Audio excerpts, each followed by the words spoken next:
thank you, everybody.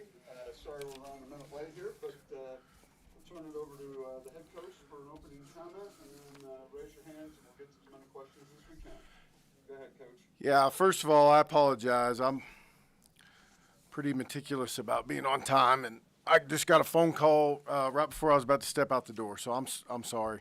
I know Whit spoke at length yesterday about a variety of subjects. I appreciate him,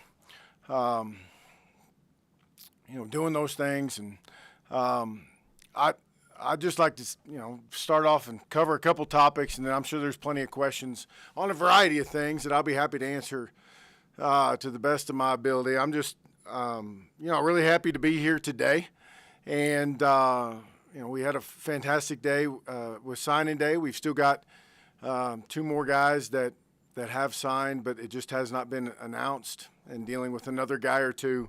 It's a fantastic day for Virginia Tech football. And I had a wonderful day yesterday. I can't tell you, I met with almost all of our football team face-to-face, one-on-one, and then we had a team meeting in the evening time or late afternoon. And I'm just telling you, we've got some special young men here, just guys that have persevered through incredibly difficult times. And it was really fun talking to them about what we've done and where we're going, and all the nuances of what we've been through that's kind of united us, through these difficult times. I mean, this was obviously hard on everybody, and I felt a special sense of camaraderie for kind of making it through it, and I think about my time in this business, and the ups and downs, and I hear people talk about golf and say it's a humbling sport because you can hit one right down the middle of the fairway and then hit your next shot out of bounds pretty easy. And, this is a humbling profession too. You think you got things figured out, or you think you know what you're doing, and then, some things happen, and all of a sudden it kind of slaps you in the face a little bit. So, in regards to our football team, there's a tremendous amount for us to be proud of. There's some things that disappoint me that are my responsibility and my fault, and it starts with our – we were an inconsistent football team, to say the least. At times we looked really good out there. At times we were poor. We can point our fingers and make all kinds of excuses for that, but I think it's important and incumbent upon me that when things don't go well, that I do the exact thing that I encourage our players to do, and that's when things don't go well, what kind of person are you? You're the kind of person that looks in the mirror and says, what did I do to contribute to this situation, and what can I do to help fix this? Or are you the type of person that looks out the window and points your finger at everybody else and figures out all the ways you got wronged along the way? And I encourage our players to be the type of people that look in the mirror, and that's what we've been forced to do. I mean, we set out to be a hard, smart, and tough football team, and I thought we were at times, but we were not nearly enough. Not for my liking, not for our fans' likings, not for our supporters' likings, not for anybody that loves and cares about Virginia Tech and Virginia Tech football. And that's my responsibility, and we've got to do better. We've got to be a more consistent football team. We talk about those things. I felt like, just quite honestly, that we talk about grit and stick-to-itiveness because I believe in those things. I believe in showing up every day and doing your very best through difficult circumstances. But being consistent is a part of grit too. And if the things that we hold dear we didn't live up to as a football team on near enough consistent of a basis. And, that's my mission and my goal, and that's what we're absolutely going to go get back. I feel like in our times here we have been that, but, we were not during this year. We set this program up and our resources up to be the best developmental program in America, and that's through our evaluation of young people. You see it time and time again. You'll see people that are unheralded that go on to do fantastic things or be great players. Virginia Tech's got a long history of that, and we have continued that, and we'll see that in the years to come and in this year, whether they're playing in the NFL or going on to to succeed in business. And, I think we got a lot of cool things going on here in terms of we're building things that are centered around that development model. Like when you take a look at all the construction that's going on, it's all centered around the student athlete. We want to develop them academically, we want to develop them athletically, socially, and spiritually. And I want us to devote all of our resources to our student athletes and their development in those 4 areas. And, because I believe that's the most important. Like, I don't want a waterfall in our locker room. It doesn't make our kids any better.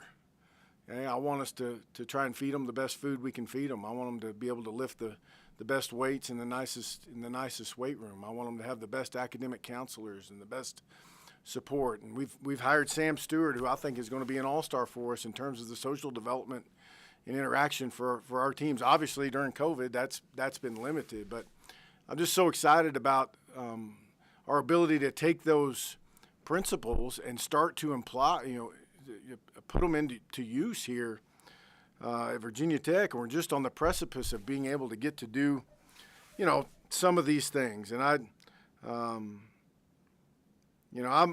I'm quite honestly amazed we had a season at all.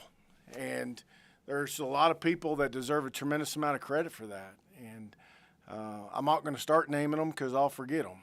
But they're just like the work the extra work that people across the board did for us to pull off a season at all was fantastic. I got to tell you the thing that we all missed the most was pulling up from the hotel. I mean, it was a really eerie feeling to pull up from the hotel and have no hokey walk, have no fans there, have nobody there for our guys to go through Inner Sandman and run out and be used to this incredible emotional rush that you feel when you come out, and to not have anybody there was really surreal. And, I think if anything, we realize how much we do miss all of those people, and how big a part it is to everybody's life. And, it's really an intricate part of the fabric of everyday life here at Virginia Tech. And, to our fans, we miss you. Like we didn't get to have Fan Day this year, which is one of my favorite days. My girls run around with the players. I get to sit in one spot and meet many of you all that support and love Virginia Tech football. And, so those are the tough parts of what we did. But I'm going to tell you this, I'm proud of how we finished. And we have a lot to be proud of for our young people and what they went through. And, we ended up winning a rivalry game, and it's given us tremendous momentum heading forward.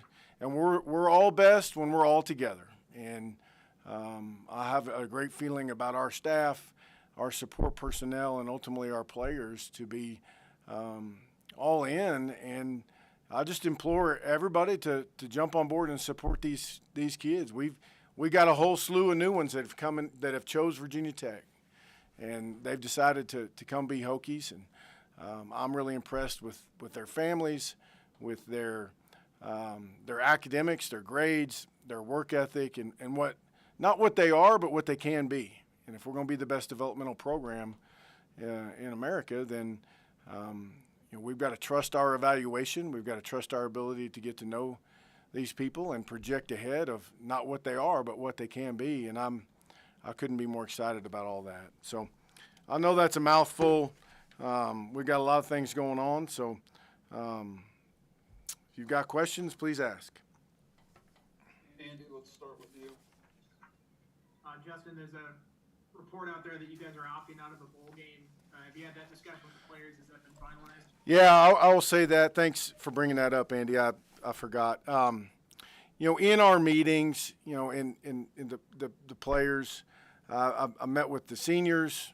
I've met with almost every player one-on-one, and then we had a team meeting, and our players have decided to not play, and I'm going to support them 100%. And I think it speaks to the difficulty of the season that they've been through. There were players that wanted to play, and we're passionate about that, but we were going to do this all together or not. And it became evident that it was a very difficult situation.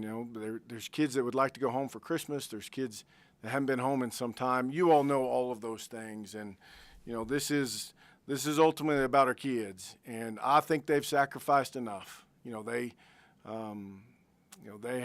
been at this for some time and given up freedoms and plenty of opportunities. So we're gonna turn the page and get ready to go. I was curious about your meeting with Witt on Monday. 4 hours is a long meeting.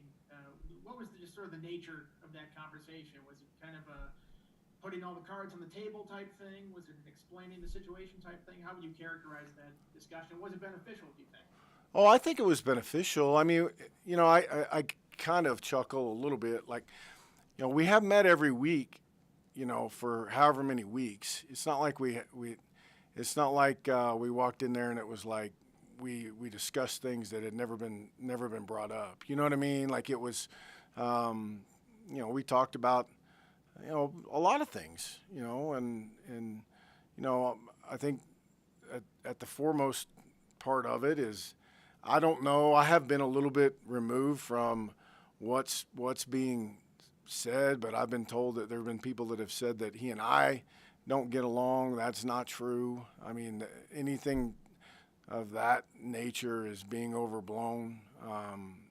We had a great conversation. I expressed to him my deep desire to live in Blacksburg, Virginia, to coach at Virginia Tech, and to help this program. My wife and kids love it here. Many of the things that I've said before. I love our football players. I mean, we have a special group, and so we talked about where we're at, and you can imagine I had several things I wanted to talk about. He had several things he wanted to talk about, and we hit about every topic you could possibly imagine.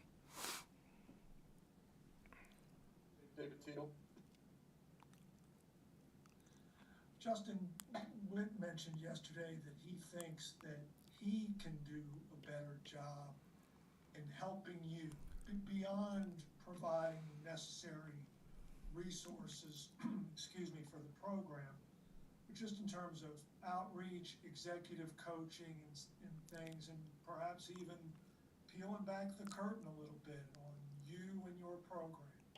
What is your reaction to that?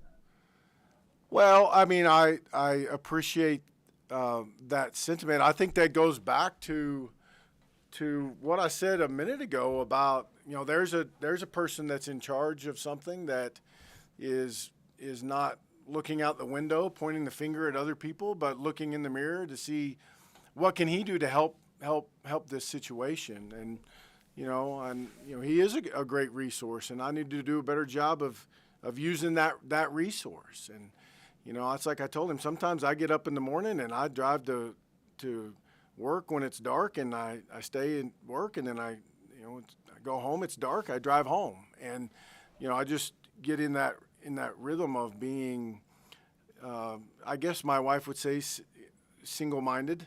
But, I mean, I would be foolish to not take help and have those discussions about what we can do. It's a little bit hard. I mean, he's got a lot of responsibilities. You know what I mean? So, but both of these jobs can be lonely at times.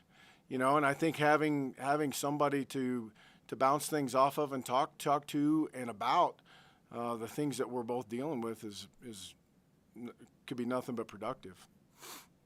Do you feel the need for a little more transparency in the program? I don't know. Like, I don't know what that – I know that doing anything with anyone for the last year has been really, really difficult. You know what I mean? Like, I mean, if you're talking about – it just depends on what we're doing. I know we have some plans. When we hired Darryl Tapp, immediately the first thing I talked to him about were former players and some of those things. And, he put together a plan that I think is really cool. 3 things. We may not be able to do all 3 of them, but, I mean, we haven't been able to do any of them because of COVID. So, I don't know, like, what all of that entails, but, I want to make sure that we do the best job we can servicing the people that know and believe how important, what we do is. So there's certainly an element to that. Mike Knisley. Yeah, Justin, and Whit you mentioned alums, but Whit talked a lot about fan engagement. And do you feel like you've fallen short in that area? I mean, 2020 aside, obviously, because COVID of it all, but I mean, do you feel like you've fallen short and haven't, connected with fans in recent years? I don't know. Like, one of my favorite days of the year is fan day.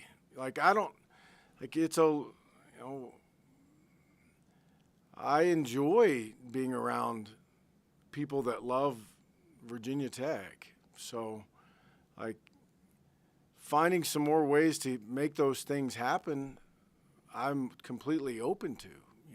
I've never turned down an opportunity to do any of that, within reason. So I'll be certainly open to whatever we're thinking about doing. And with roster management, have you given guys like a deadline to decide with some of the seniors? You got draft guys, and anybody that has made a decision in terms of Christian Jarvis out with the draft, any transfers right now? Yeah. So no, I have not given those guys a deadline. To answer your question first, we have several that are.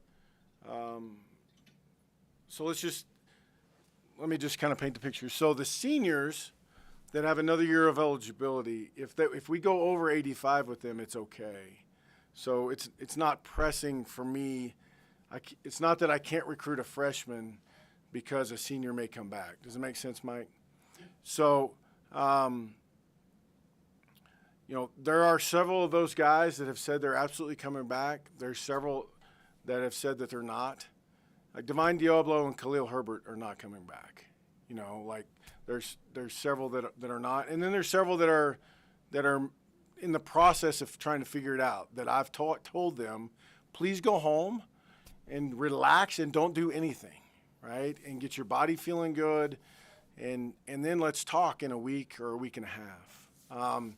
There are some guys that are in the process of making the decisions about whether they should turn pro or come back to school for another year. To be completely candid, there are guys that have already made those decisions or guys that are in the process of making them. I'm not going to break the news with the guys. I'm going to let them do that whenever they feel good about it. And with transfers, anybody decide to transfer specifically? I would. Here's what I would tell you about that is I don't want anybody to leave. Okay? It is a part of what we're doing right now. I mean, I'm talking about as college football. There's 1,200 people in the transfer portal as of yesterday, and I would imagine that we'll have some. I have talked to almost everybody on this football team, face to face. I'm not going to get too far. Some of them are sensitive situations that I don't want to push one way or the other publicly, meaning I don't want them to feel one way or another about what I said or didn't say about their situation. So I'm sure that will be a factor with some people moving forward. So can't confirm yet that Nestor and Hudson are in the portal? Correct. Okay, thank you. Mike Barber. Justin, I understand, obviously, you would like to win more games in a given year, and you were pretty clear about that. But is there a element of pride for you? You mentioned that you're amazed you guys had a season. How will you look back on 2020, and is there an element of pride that you got your team to the field that day? Well, certainly. I mean, there's things you can be proud of, and there's things you should work on. I mean, yeah, you can start to slip down the excuse hole pretty quickly, it's not that hard to do. We all want to do it. We're humans, right? But you got to snap yourself out of that and realize that, you are what your record says you are. Okay? That's a fact, regardless of the circumstances. It's not like we played other teams that didn't have to deal with the same thing. So, that's all part of it. Now, there are nuances in how each school dealt with it, right? Like some schools had kids in their own dorm room, like the whole team on campus in their own dorm room, which, was and then some had to deal with it all during the summertime, so on and so forth, all the millions of variations there. But, I'm proud of the way we finished. What I don't like is what I've always been able to do is produce a team, in my opinion, that lived up to the words and the things that we talked about. And we did at times, but not nearly enough. And that's what eats at me, and I'm sure eats at everybody, is like, we feel like that there's glimpses in there where we should be more consistently tough football team. And I had one on your meeting with Whit. He's the son of a former college coach, and when he was hired, he mentioned he's not an AD who's going to come in and tell his coaches who to hire, who to change, move, fire. Did you have any discussion about staff? What was his take? What did your take? And will there be any changes? Yeah, we evaluate, both with Whit and myself. Excuse me. We evaluate every aspect of what we're doing, and that includes staff and personnel and strengths and weaknesses and the whole thing. And it continues to get bigger, right? So now you have staff of off the field coaches and staff of recruiting personnel and so on and so forth. But and you're right, he has not been one to do that. But it is pertinent that we talk about those things, and I explain my opinion of the strengths and weaknesses of the people that we have, of how they all seem to fit together, of where we need to get more of, who's overachieving, like all those sorts of evaluations. But I don't anticipate there being any changes. I'm not finished meeting with my whole staff. I started this morning and several things between signing day and all that sort of stuff. But but it's my charge to make and push them all to get better, because we all need to get better. And today is the start of early signing day, so let me sneak in one on that topic. How do you think you guys did in terms of in-state, and how do you view the momentum in terms of your Virginia recruiting? Yeah, I'm really excited. We're going to end up with 7 from Virginia. We had 7 that went to school in Virginia, I guess. We went back and pulled up our 2021 or our board from January 15th, okay, of last year. Okay, so and on our very first board in our meeting on January 15th, 17 of our 24 signees were on that first board. So that means we had evaluated them. We felt like we were recruiting them heavily. We felt like they were Virginia Tech people. We didn't care who else was recruiting them. Those were the guys. Now, were there guys we didn't get? Absolutely. But I think that's a pretty cool sign. We have done that study before, and the numbers have been much, much lower. Okay, much lower. So that really excites me of the top guys that we got a bunch of them. Andrea Adelson. Justin, how much pressure now do you feel headed into next season in terms of knowing that there's changes that need to be made to get you guys to be able to play more consistently and have a more productive season? Well, Andrea, we just finished playing a couple of days ago. Now you got me all pressured up about next year already. Listen, what we're going to do is when we get back in January, they're going to see a group that's fired up to go coach them. And we're going to go coach them the way that we know to coach. And we're going to go put a productive group out there on the field. So I understand the expectations, and I relish in that opportunity to go meet and exceed those. So if you're prepared, it's not pressure. Okay, like it's what we love to do. And so I am excited to step away for a couple days, But I'm super excited for January 18th when our guys come back, and we will not be on the road. That's the other kind of neat part of it, is we'll be able to be here and be around our guys so much more. I'm really excited for that opportunity.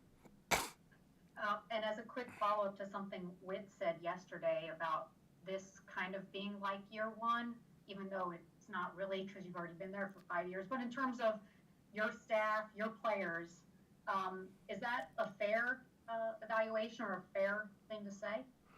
Well, I mean, there's certainly been a lot that goes into that. I mean, you know, he didn't say it was year one. He said there are some things that are like year one, and that's, you know, that's fair. But I get the connotation with that, and, you know, I'm not going to make excuses for anything, and it's up to us to go get the job done.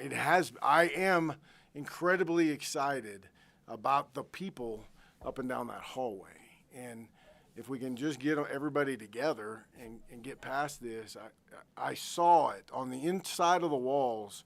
I saw what was going on, and in the maturation level and the connection and the connectivity that was going on with our players and our staff. It's got me really, really excited about the future. And Thomas? Hey, Coach. More kind of connected to signing day as well. I know before the season you said your depth at safety was a concern. You signed at least 3 safeties that I can count today, and some other guys who seem like could end up there. How much of a priority was that to kind of improve the depth there? And obviously, headlined by a guy in Jalen Stroman, how important was that kind of family connection there? Well, the safety position, you know, it might be, it just continues to get more important with everything that's happening on the offensive side of the ball in college football. And we were paper thin, and some of that was injury related, some of it was just pure depth to begin with, but we had to do a good job at that position because it's so incredibly important, and we had some ground to make up in that spot. And, you know, I think Jay Ham and the staff did a great job. You see longer athletes, you know, whether they're on the defensive line or, you know, some of those bigger, longer bodies that may play safety or may play linebacker or may grow into defensive ends. I'm not really sure. But they're great kids that work hard, that have some length and some size. That's kind of what we were looking for. We'll figure it out as they go through the program. But it was important for us to have some guys. And Jalen and that family, they're incredible now. I mean, those people are Hokies. And, you know, obviously Greg was a great player here and loves this place. And I'm so honored to get that the Stroman family trusts us and wants Jalen to come and blaze his own path. You know, I think that was part of the message for him was, yeah, I know Greg was a really, really good player here, but, you know, you have a chance to blaze your own path as well, and I think you certainly will. Norm? Hey, Justin, Whit also mentioned yesterday that he didn't give any kind of edict about a required number of wins or expected goals or something specific about something to shoot for as far as, you know, what you need to aim for going into the season next year. Did that surprise you at all, or did you kind of get the sense from the tone of the conversation that was not what it was going to be about? No, that did not surprise me that he did not say that, no. Like, that's never been a real conversation or a way that we've ever approached anything, you know? So no, that didn't surprise me, that he did not bring it up, that he did not say that. And then this Mahmoudi kid, the kid that you guys flipped, I guess, from South Florida, how did he kind of come on your radar, and what was the story behind that? Well, I think it starts with TAP and Tierlink and our recruiting staff continuing to probe and look. You know, this is the most unique year, probably followed by next year, of evaluation. You have kids that have not played a senior year that signed, right? We have kids that I have never been in the same room with that signed, that continuing to use our connections and look and see who has great senior years, because, you know, sometimes that gets lost and you can really find really good players that come on as they get a little bit older. Well, like in Virginia, hopefully they get to play in the spring, but there's been no senior year for some of those guys. So, you know, our recruiting staff continuing to use their connections and look around, and TAP and Tierlink continuing to stay active with somebody that we got on that had a really good senior year, and we hit it off with, and everything checked out. I know you've got a few months here now, obviously, to sort of analyze the situation at quarterback, but the last time we saw Hendon, obviously, he was struggling quite a bit, both physically and seemed like he might not have been mentally in the right frame of mind for that game early on anyway. Where does he kind of leave off this season? Have you had a chance to talk with him about how it all kind of ended, and clearly didn't end the way that he would have liked it to, or you for that matter, I'm sure. Yeah, I'm sure he's disappointed. You know, ultimately we'll see how it all works out, but it was kind of, I don't know how to describe it, Norm. It was a little bit an odd ending, I guess, is the best way to say it. You know, I'm thankful that he's okay more than anything. It appears that, you know, according to our medical people, we did full workup and all that sort of stuff, that he's okay. But so it'll be interesting to see how that all plays out. Jaden Warr. Yeah, Justin Witt mentioned to us yesterday also that he's moving on from Frank Beamer and Bud Foster may have been a little more difficult than anticipated. How would you assess that? And do you feel like you moved to a point where this is your program, or there's always going to be that kind of shadow of Coach Beamer and Bud following you around as you move forward? Oh, I mean, we should always celebrate what Frank did here. It's amazing. I mean, to take this place and what it's meant to Virginia Tech, like, it has nothing to do, following Frank is not hard because of Frank, right? Like, he couldn't be any better and more supportive. And Bud has been absolutely fantastic, and, you know, worked his tail off while we were together to go and you know, I hate it for Bud that last year we were so close to finishing that thing off in epic style. You know, that we were really, really close, like 1 or 2 plays away. But so it doesn't have anything to do with them. It's just, you know, we as a program, and Whit knows this, like, we are working to improve and in some areas, quite honestly, catch up to where we need to be, and whether that's financially or whether that's facilities-wise, we all know that we have work to do to get it up to where we want it to be, to give our guys the chances that we want to give them, and to have the program that we want. And so, I mean, to me, that's the part that we're straining on. And, you know, we worked on it during the COVID shutdown, and you know, raised some money, you know, during really difficult times, and are doing some fantastic things that are going directly to benefit our kids, that I'm really proud of, that we worked, you know, really hard to do, and had help from Charlie Flieger, who has been an incredibly selfless person to help us with that. And so, you know, that's the part where we got to continue to push forward and develop this program.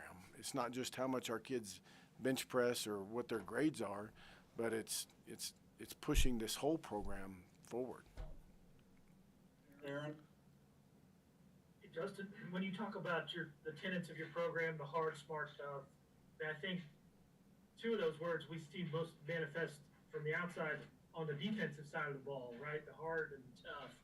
You played a great game defensively against Virginia. What needs to happen on that side of the ball for that to be more consistent? And how does Hamilton's, I guess, hopefully a smoother year ahead, how can that help, integrate his ideas and the talent you have? Yeah, we need to get to practice is what we need.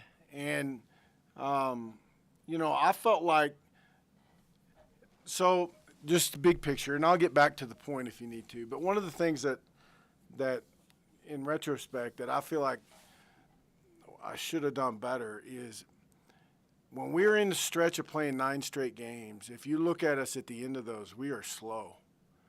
We're a slow football team. And, I feel like maybe we left our team on the practice field. But I knew we needed to practice. Like we had been so far behind. I knew we needed the work, and I knew we needed the work on the defensive side of the ball. So when I turn on the film and I see us, those last couple weeks, and we look like we're running out of steam. We had no legs. And then I look at us play, and we, losing to Clemson is, I'm not happy with that. But when you turn on the film and watch us play, it's obvious that we are a much fresher and faster football team. And how could I have managed those 9 weeks better so that maybe we could have made it through there a little bit smoother? But I kept coming back to, we need this practice. We've missed all this practice time. So, I think Jay Ham's learned a lot on the job, and I think you all are going to hear from him today. And I know Cornelsen continues to learn and get better. And, there's no shortage of ideas in that room. Yeah, there's really accomplished coaches in there. And, it's Jay Ham's job to pare it all down and have it all fit together. And I really felt like by the end of the year, certainly in the last game, but I felt like we were surging there in terms of getting it all to fit together. Jermaine?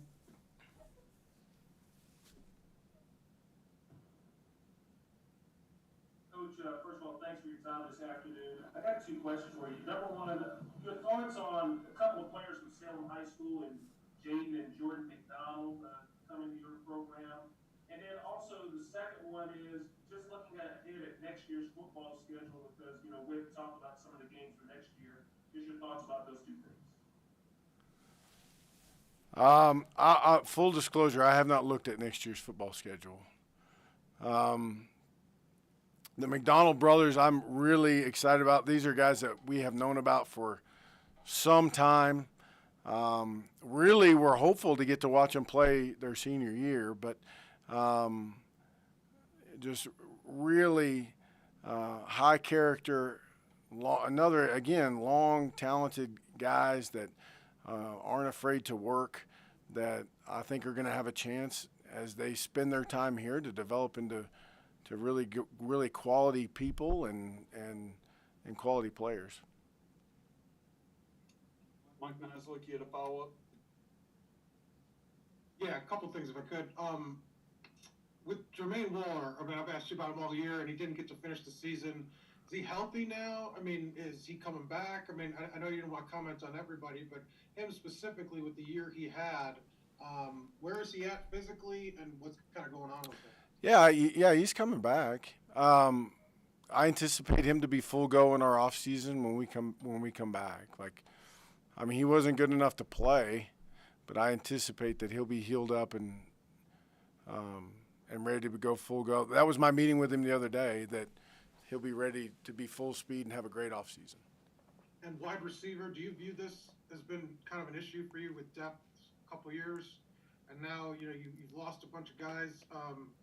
Is it going to be a year or 2 before you can get back to where you want to at that position? I don't think so. I think we'll be all right. I'm excited about what we've got and what we've got coming back. I don't know that we'll see what everybody decides, but I feel good about what we may have coming back and the development of some of our play. I'll use Shenga as an example. He was put in the most unfair situation you could ever imagine. And it was frustrating for him at times. I mean, when he finally got here, he didn't know anybody, and we wouldn't let him practice. He was going through all the COVID stuff, and then, he finally practices a little bit, and then he misses a couple weeks, and then next thing you know, the games start coming, and there's no more development. Okay, well, fast forward to the bye week, he gets a little bit of work, gets a little bit of confidence. In the last 2 weeks, he was a productive player for us, and I feel like that's given him a glimmer of hope and understanding of what he can be moving forward. I think he can be a very good player at this level, and so we got to get Jaden Payute back healthy. Like, he was a guy that I am and was over the moon excited about. That unfortunately broke his leg there in fall camp, and really learning how to play receiver. So I'm excited, and we may not have 10 that we're running, 10 of them that we're running through there, but if the key is always to stay healthy. But I feel good about the guys we've got. And with Taj Bullock, I've talked to him a couple of times. Really poised young kid, and his offensive coordinator, loves him. You were recruiting somebody else, then you got him, and to land him. How do you feel about that? And just what about him is special? It seems like he's a really impressive young kid. How do I feel about it? I couldn't be more excited. He is one of the most grateful people that I've ever recruited. In terms of just grateful for the opportunity, appreciative of the chance to get a great education. He has been all in for Virginia Tech, and without ever wavering, without a doubt. And he texts me more than I text him, probably. Which never. Just constantly, great job, or heck of a job, coach, or whatever it is. Just get the guys going today, and just an upbeat, positive person that's very grateful for this opportunity, that ready to roll his sleeves up and start working. And then just last real quickly, with the transfer rule and the one-time exception, could you envision where teams or you guys split your focus to get guys that have transferred already and used it, so you don't have to have a constant cycle of transfers? Could you envision that? Absolutely. Yeah, I can imagine 2 separate divisions in your recruiting office too. It's basically the NFL, right? It's basically free agent market. For the NFL, it's free agent market, and it's college evaluation. For us, it would be the transfer portal and high school evaluation. But I could totally see that being a philosophy. Yes. Thanks. A couple more, Hank. Hey, what's it been like the last couple of weeks for you? And I apologize if you've addressed this because but what's it been like for you the last couple of weeks with people calling for your head? Oh, the first thing I would say is I have just, tried to bury myself in our players and trying to give them the best chance to have success, because these kids really gutted out a really difficult situation. So, but Eric, we all want to be liked, right? We can say those things don't bother me and all that kind of stuff, but we all have those feelings inside that we wish people liked us or said nice things about us. It always makes us feel good, but that's part of the job. And if you coach at a place that football is important to a lot of people, as it is here at Virginia Tech, then you've got to take the praise with the other things, and that's kind of part of it. So it probably bothers the people around me quite a bit. My parents and the people that are close to me, it probably bothers them the most. But I always can immerse myself in work, and immerse myself in our players. But it's part of the deal today.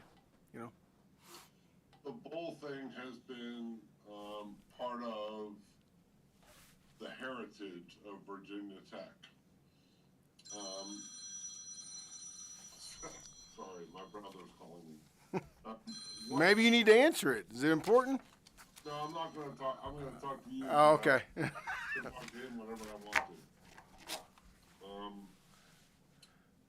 The bowl thing has been a big part of Virginia Tech, and it's something they've emphasized in their recruiting and all that stuff. What goes into your decision to play in a bowl or not play in a bowl this year, and to keep that streak alive?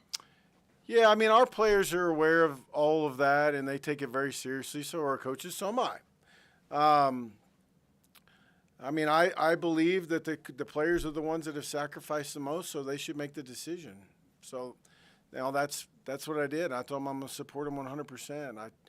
I painted a very realistic picture of what it may look like or what it would look like. You know, the couple places we would go, what our schedule would look like, the best I could. You know, what the experience would be like. And I think it really came down to, as much as, there's nothing that they could ever do to recreate what happened with our team last week. And, I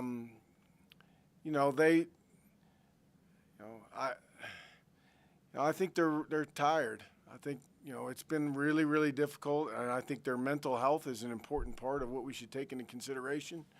How they've had to live their lives and what they've been doing and sacrificing, and they've sacrificed enough, and I support them 100%. And I hate the fact that there's a lot of other things at play in that, but the bottom line is I'm going to support our guys. Ultimately, this is about our players, and I'm going to support them. Did you feel like you were fighting for your job yesterday or 2 days ago when Whit came in your office and you spent 4 hours kind of defending your program? No, and I wouldn't say that I wouldn't use that term, to be honest with you. I wouldn't use the term defending our program. I would use the term talking about what we're doing. But no, I did not feel that way. Thank you. Andrew? Hey, Coach, I want to ask you a player-specific question about signing day. Jaden Keller was one of those few guys that got to play high school football this fall. What can you just say about him and his athleticism? Do you kind of see him as a Jamari Connor in y'all's program? I know one of his first big hits this year, he knocked the player's helmet off. So he's a big hitter like Jamari. I don't know where it's going to go. I'm excited to get him here. I know that. And, he's not all into all that recruiting stuff. And there's a lot of people that came in that tried to sway him to not come here. And this is where he wanted to be. It's going to be fun to see. I don't know if it'll be in the alley or if it'll be closer to the football. But he's physical and strong and got a chance to be a really, really good player. He's kind of in that line of guys that, we tried to, particularly on the defensive side of the ball, try to recruit some guys that maybe we weren't positive where they were going to be. Like maybe they were going to move closer to the ball or switch positions. And, we'll get him in here and see, but I'm excited about him. He's certainly a physical presence out there on the field. Do you think he was kind of a steal in this recruiting class? I know he had all Power 5 offers, Tennessee and places like that. And I know Tennessee hasn't really been a state y'all recruited a lot, but this year y'all got a few recruits coming out of there. Yeah, I do. I feel very fortunate to get him, as I do with everybody that signed. Like, I feel great about our evaluation process. Many of these kids we had in camp, but well beforehand. So, like I said, we had them identified early on in the process, and I feel really fortunate that he's coming. A couple more, Evan.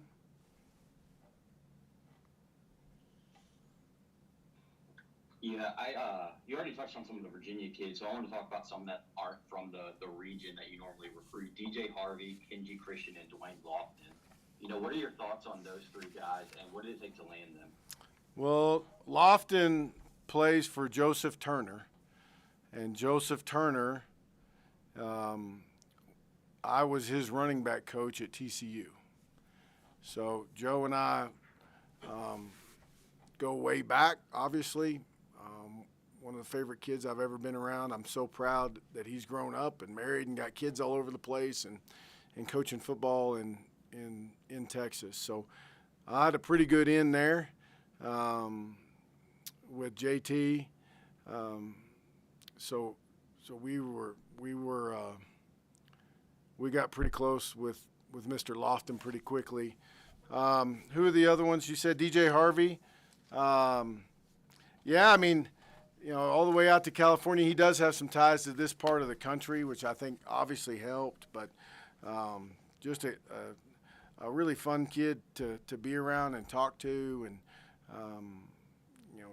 we were turning over stones and found him, and he expressed some serious interest in us, and it's kind of one of those deals where you think, yeah, well, we'll see. But the longer it went, the better we felt about him as a person and his family, and the better we felt about the chances of him coming to Virginia Tech. And then I think Kenji Christian was the other one. Is that correct? Yeah. Yeah, Kenji, state champion down there, fantastic football team. Was one of our early guys that we really thought had size and explosion. We really felt, we knew we were going to have to do battle with a bunch of people down there to try and get him up here, but was one of our early guys that we identified that we thought had a tremendous amount of talent, and looking forward to getting him up here. Last one, Andy. Hey, Justin, you talked about identifying guys early in the process. I would imagine there's still a great amount of guesswork that goes into how these guys are going to project when a lot of them don't have a senior season or don't have a camp circuit like that. What has that been like to recruit this year? Do you feel you know these guys as well as past classes, or is that just impossible to do in this climate? I feel like the one I'm really worried about is the next one.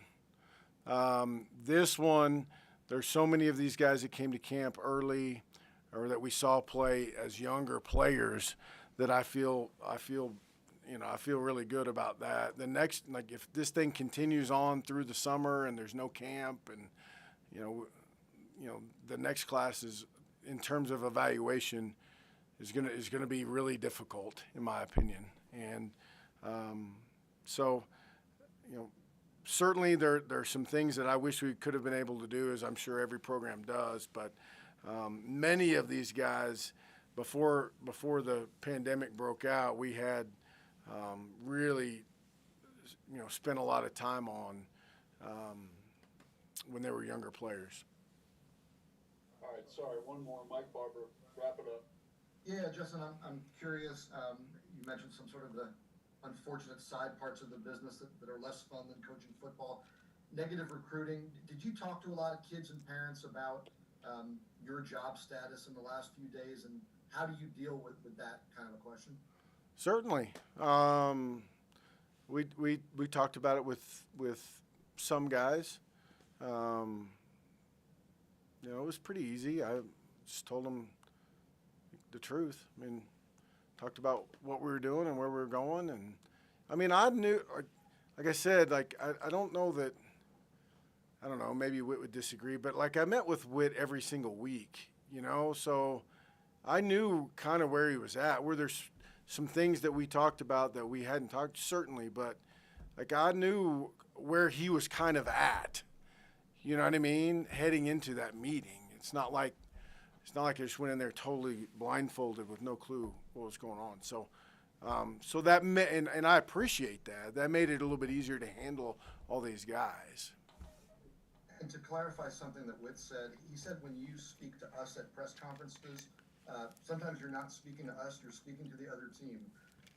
He said he'd leave for you to explain what he meant. Do you know what yeah, when I give a Monday press conference, okay, I know the opposing coach is going to pull up either the transcript or the video of it and go through it and look for anything to use the exact same way that I'm going to go into my office and go look at his and go all the way through it. So in my mind, like the I'm talking about on those. Like this one, no. But in the season, like in my mind, I'm talking to, like the head coach at the school that I'm playing and his whole team, because he's going to pick and choose whatever he wants them to know. So that's why I'm pretty measured, as you can imagine, because in my mind I keep envisioning whatever I say coming out of my mouth and being played over to his entire team.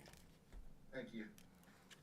All right, thank you, Coach. We'll have Coach Cornelsen and Coach Hamilton coming up next. Stand by.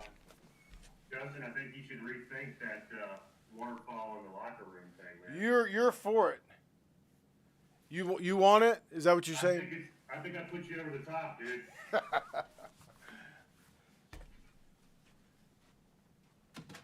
Remember, do you run a waterfall business on the side or something? Is that what you're angling for? Better than pickles, isn't it? That was quite the fake laugh he gave you too. Gotta go. Oh, Brooke's still here.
Brad Cornelsen with us. I don't know if Coach, you've got anything to start with. You want to open with a question? I want to just say, how proud we are of the players. What they had to go through this year. I mean, it was it changed, week to week, and from the beginning of the summer to the very end, and just all the things that people don't even know about, on a daily basis that came with this year and this season. So proud of the way they stuck together and finished it off, and there's a lot of other people involved in that, off the field, not just the coaches, but all the support staff too. Is just an amazing job, and appreciate all those guys for that. All right, Andy, you want to start? Yeah, Brad, with Taj Bullock, that was a guy whose commitment came together quickly after another guy decided to go somewhere else. What was that process like, doing that so fast? And Fuente has described him as a grateful kid that is just kind of eager for the opportunity. What's his personality like? Yeah, he was excited. It was one of the coolest, when we got on Zoom and offered him this summer, whenever that was. I mean, just really excited, him and his family from the very beginning, really excited about Virginia Tech. And he's a extremely sharp kid. I mean, really focused. Every single Zoom we did, talking football or whatever it was, academics to the weight room to campus virtual tours, whatever it was, I mean, just completely locked in. Just the kind of guy at the quarterback position that, those are the little things that you're watching and evaluating, and just really excited about him. Got a big frame, got the ability to do both. Has kind of been a proven winner. It's tough. All the things you look for in a leader at that position, and he did his kind of due diligence in a short amount of time, and we had some ground to make up in that period, and him and his family were great, and all the people in our recruiting department and those people that help us in that process did a great job, and it came together pretty quick. And you have a lot of guys listed as running backs, at least initially, as signees in this class. I'm not sure if they'll stick at those spots, but what did you see in Kenji and Malachi and some of those guys? And do you expect them all to stick there or possibly go to other positions? Oh, they're all explosive kids, they jump off the film at you with just their explosiveness, speed, quickness. Those are typically the best players on a high school team, or the guys that they can just put back there and hand the ball to. So, yeah, you never know what's going to happen, but those guys, I mean, we're excited about them at that position, and they all, they're all a little bit different, but what they can do with the ball in their hand and just their ability to be explosive, their talent, their quickness, their vision, those are the things that we're excited about. Would you anticipate Howard staying on offense, or is he one that's going to be maybe wrestled over between the two sides? Well, he can certainly do a number of things. As a young player, he was, you watch his highlights, there were a lot on defense, as his career moved along, which typically happens, in high school. Those better players, the coaches are going to put them on offense and protect them a little bit and take some snaps off of them at defense. So he can do a little bit of everything, and what we like about him is he's willing to do whatever. He wants to be here. He wants to be coached, and wherever he needs to help us the quickest is what he's all about, and that's what we're excited about. Thank you. Mike Barber. Yeah, Coach, there's a sort of long tradition for Tech fans of criticizing the offensive coordinator. I'm curious how you kind of view, if you're aware of any of the criticism, and what it means to have a coach like Coach Fuente who clearly supports you. Sure. I mean, I grew up in a coaching family, so I knew what I was getting into in this profession, and certainly at this position on a staff. So I promise you I have plenty to worry about during a game week. So, yeah, a lot of that I'm not aware of, but There's no value that you can place on, not just having a head coach that's going to be behind you all the way 100%, tell you to go call your game, don't worry about it. But, on top of that, a guy that's already done it, a guy that can help, the guy that you can lean on during a game, that's going to give you sound advice at the right time. That's huge, and there's always going to be criticism. There's always calls that I want back. That'll never change. And so I'm just proud. I'm proud of our guys. The other guys, the staff on offense and the amount of time they put into coaching their guys and helping with the game plan and their role on game day.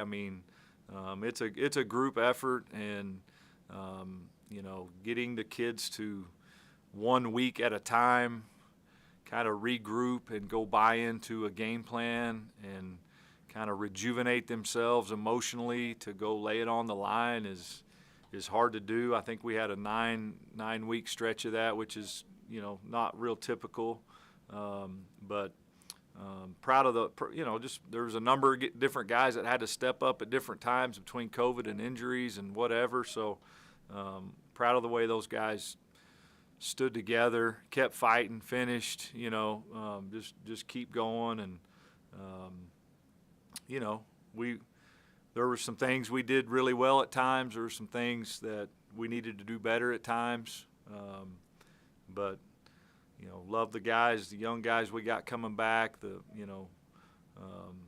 Excited to, turn the page on this year and get these guys back after a good break and start the next chapter. When you finally did get that break after the 9 games, you had the open date. Coach said you did the self-scout. I'm curious, statistically, you had a tremendously productive offense. Third downs were a problem. What did you see as you looked at, why things were working so well but not clicking on third down? Well, the first thing you always notice is the distance, right? It's easy to look at the third and shorts and realize that you're pretty efficient, and the longer it gets, the harder it goes. And that's the first thing I wanted to look at, was to make sure that was still the case, and that comes back to being a little bit better on the first 2 downs. But there was nothing, predictability-wise. A couple things that we wanted to maybe do a little bit more of that had been good for us that we probably needed to go back to a little bit more. But, it's every week the defenses play you a little bit different, and that certainly plays a lot into what kind of mode you're going to be in the certain down and distance situations on third down. Mike Knisley. Yeah, Brad. Witt said yesterday, I don't know if you heard his comments, but that he wanted to humanize you. He felt like fans didn't know you and didn't have a good feel for who you are. What do you make of those comments? Has he told you that behind the scenes? When you hear that, what does that make you think? Oh, I don't know. I appreciate the remarks, from him yesterday, and I don't. I think it's more what you guys were talking about. It comes with the territory, and Coach Fuente, to his credit, takes as much of this off of us, of his assistants, as he possibly can, because he knows where our minds are and what we spend our time doing, and so to alleviate any of that is a help to us, and so I don't really know what to make of that or what's to come of that. That's not for me to decide, or basically Pete runs the show and I just do whatever he tells me to do. So with the quarterback development, I know 2020 was a hard year. How do you feel like you guys have done the last couple of years, and do you feel like you haven't seen enough improvement from year to year from the guys that have carried over? You know, it's been we've had more guys play and more guys capable of playing. It feels like, you know, the last couple of years, and that's a good problem. It's a bad, like you can look at it either way. I mean, there is certainly something to one guy being the guy and getting every start and every rep in multiple years. Like, there is something that comes along with that. There's also some real advantage in having multiple guys that have played, that can play, that you do play. It's hard to make it through a season with one guy. It hasn't happened very often to very many teams. But all we know how to do is continue to work those guys and develop them. You're developing them off the field and how to, what to look for. They got to learn their own system first, and then they got to know what's coming on with the defense and how to anticipate, and then just as many reps as they can possibly get in practice. It's been certainly the last 2 years we've had to play a lot more than we normally would, but never satisfied, with how much better we can continue to get, and managing the game, making the plays that are there, taking care of the football, all those things that we talk about week in and week out.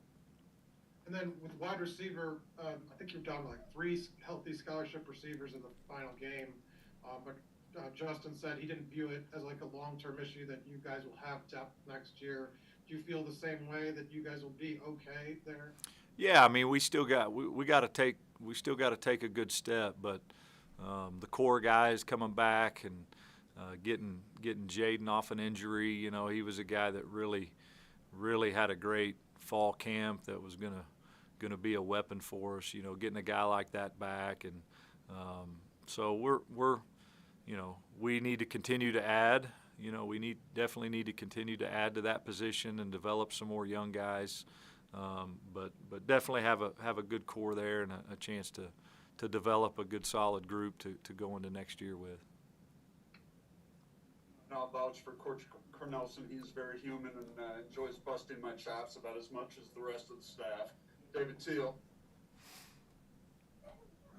Brad, yesterday Witt said as many as 3/4 of the players contracted COVID, and 8 of 10 of the assistant coaches. How much did that impact your side of the ball, and were you among the 8? Yeah, it was random. You felt like once a position group got it, one guy got it, it was gonna affect it. It was a little bit random, to answer your question. I mean, different parts of the season. I feel like mostly for us it was early in the year, a little bit, late fall camp. But you throw in 1 or 2 guys during the season, you throw in an injury here, and that was the challenge for everyone across college football this year, and we certainly felt those effects too. But it's the next man up, and that's what our guys tried to do, and that's all we could ask them to do.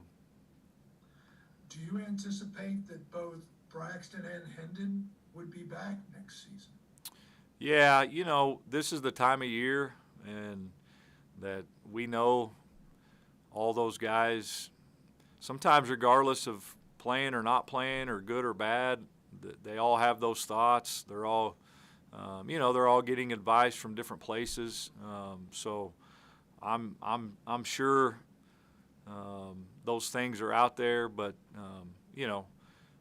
right now it's about these guys leaving on a high note, getting away from here, getting with their families, turning the page on 2020 and coming back refreshed and ready to go.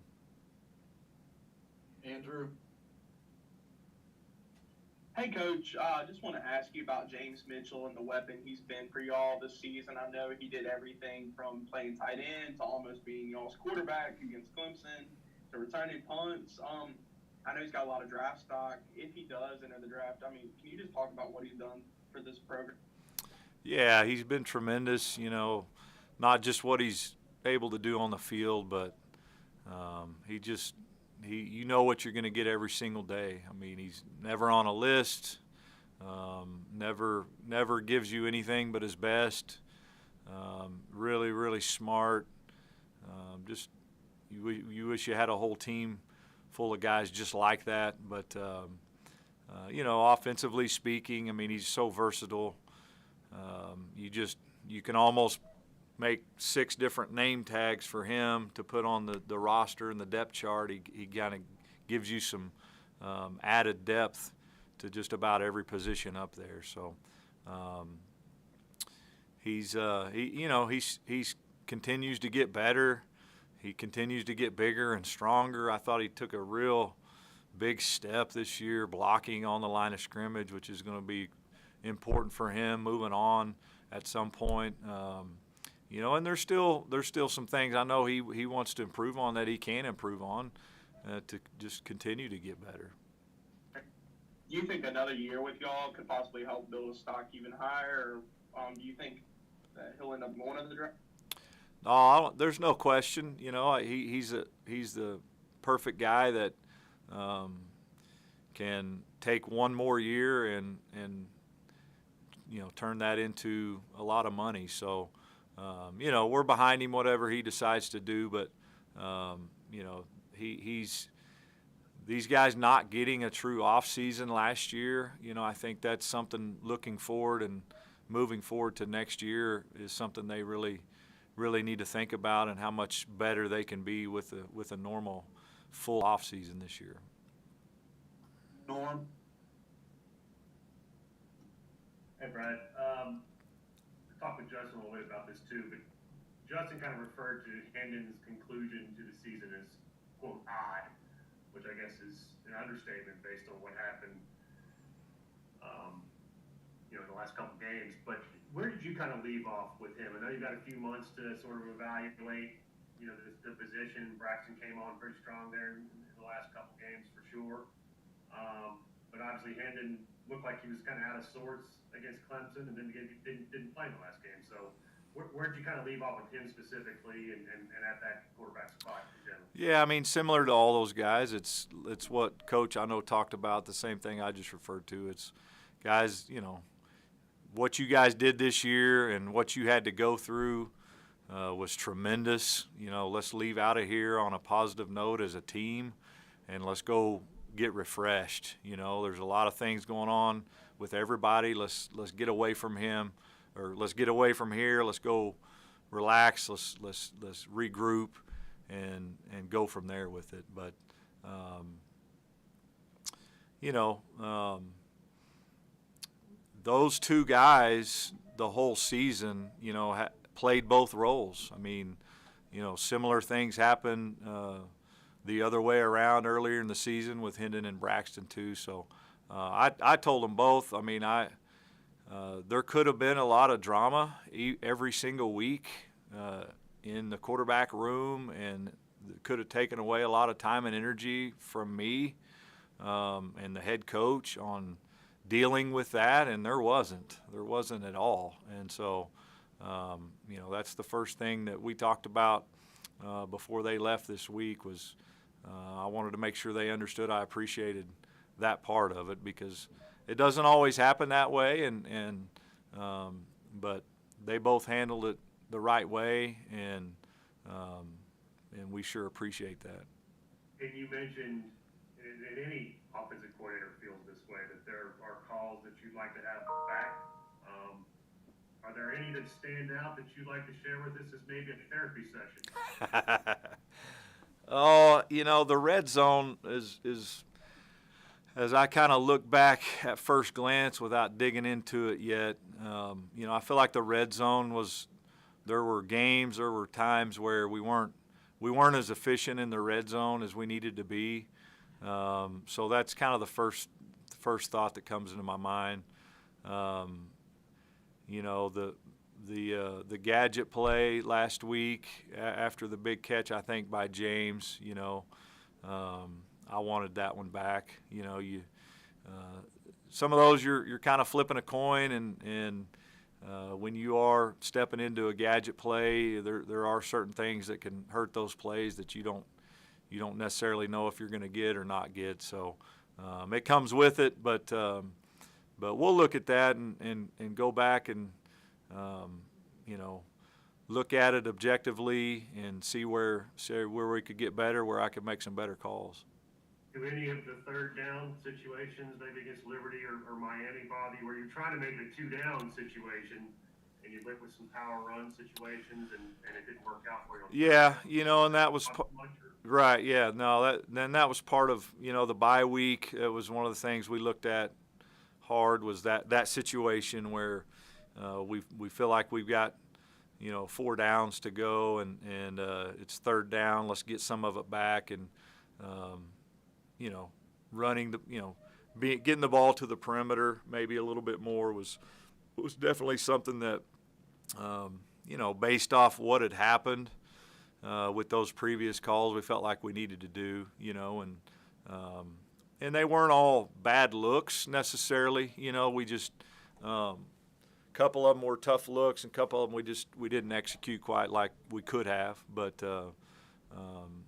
yeah, that's a, you know, that's the situation that you don't want to be too conservative, but you do know you have another down, so you know, part of it is you're counting on maybe the defense feeling like you're not going to run it up inside because it's third and a little bit more than it normally would be in those type of play calls. So a couple more. Tim. Hey, Coach, you guys have signed players all across the country, but you also signed one from Central Europe and Daniel Militis. What goes into evaluating and finding a kid halfway around the world pretty much, and what did you guys see in him that made him someone, you know, you wanted to be a priority on the offensive line? Yeah, he's been awesome. We all kind of fell in love with him. You know, the valuation piece of that, you do need somebody that you've had prior relationship or that you can trust through somebody somehow, and that's kind of what happened there. And you know, he works with a group over there that train. They you know, they bring those guys to the States and take them to some camps, and so it was a lot of video. I mean, it was, you know, because of what's going on, it was a lot of video of him working out in his backyard with his brother, and us trying to evaluate a lot that way. But he's a neat kid. We're excited. He's fired up to be here. I think he's got a chance to be versatile up there up front in a lot of different positions, and anxious for him to get here. And then you guys signed 2 offensive linemen. Both seem to project on the interior. How much of a priority is that offensive tackle position going forward towards the February signing window? I mean, we definitely are going to need 1 or 2 guys there. You know, there's opportunities. You know, there's spots for both still, definitely. But you know, I think Dan is a perfect example. He's a type of kid that, you know, could probably go outside or inside. We feel like once he gets here and let those things play out, and you do have to slate towards a little bit of the inside versus outside. We want to make sure we don't go too overboard with that and make sure we get the right guys, you know. So that's where we're at, and we'll continue to evaluate, and we want to make sure we take the right guys, not just the certain guys for certain spots too. So. Mike McDaniel. Yeah, Coach, I wanted to ask you about Elijah Howard, a guy who entered the recruiting class a little bit late, but a guy that you were clearly in on, and you flipped from Tennessee. What does he bring to the table at the running back position? I know there might also be some potential for him to play defense as well. Well, he's extremely talented. You know, when I watch his film, his feet are amazing. I mean, he really, really quick feet. Sometimes you can see that on film, and he's certainly one of those guys. That's what jumps off the film at me, is just how quick, elusive he's a talented kid. I mean, Coach Lechtenberg has been recruiting this kid since he was in high school, started his career, in Knoxville. But, he's been up here. We've evaluated him a lot, and Coach Leck's been in contact with him for a long time. But love the kid. Every coach we know in that area of Tennessee that has coached against him, they all say the same thing, and that's that we're getting a heck of a player. Mike Knisley, you had a follow-up? Yeah, Brad, Justin said Khalil Herbert's, not coming back, which was fairly obvious. What's next at running back? Do you feel like you have the next guy on the roster, or would you look at the transfer portal again? And what are thoughts on trying to replace him? Obviously, he had quite a successful year for you guys. Sure, yeah. I mean, the guys coming back, I mean, Jalen Holston really finished the year well, excited of what he just kind of continued to plug along, and it was great to see him make plays, get in there and be solid. He's always been outstanding in protection, blocking away when we're running the quarterback or running the receivers. He's always done a great job with that. Really good in special teams, but kind of took the next step, here late in the year of breaking tackles and making things happen at the tailback position. Excited about that. Raheem Blackshear is an explosive guy that will continue to kind of work in both roles and continue to figure out ways to get him the ball in space.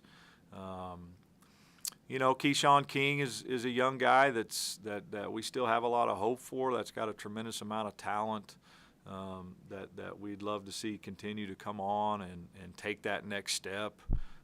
He could give us a huge spark at that position.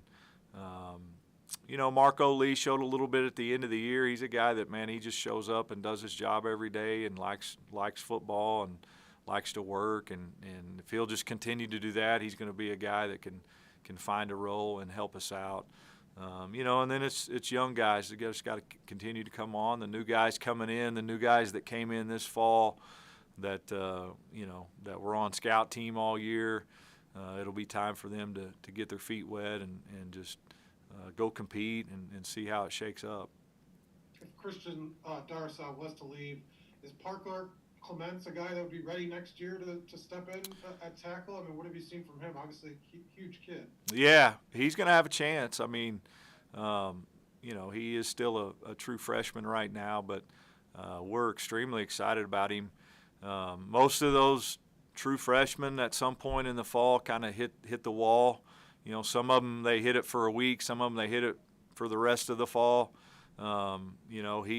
His was quick. He hit it for about a week and he was out of it. And but he's got all the tools. I mean, he's talented. He's long, athletic, and really, really smart. He's got a little bit of a toughness and nasty edge about him that you like up there. And he's going to be ready to go compete for a job this spring, and he'll be able to work both edges. He's going to need to be ready to go at left or right, just however it shakes out. So.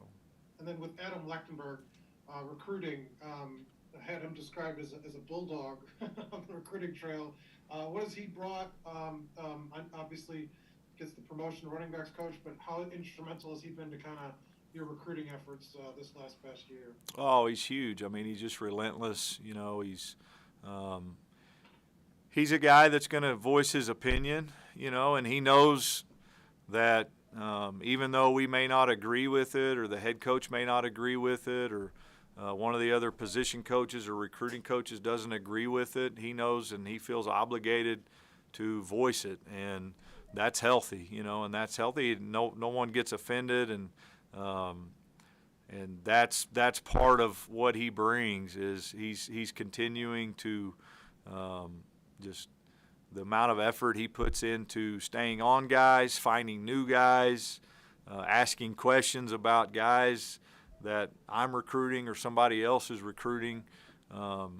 He's a bulldog. He's relentless in what he does, and you know, at the end of the day, he wants to bring the best guys we possibly can into this program, so we can be good.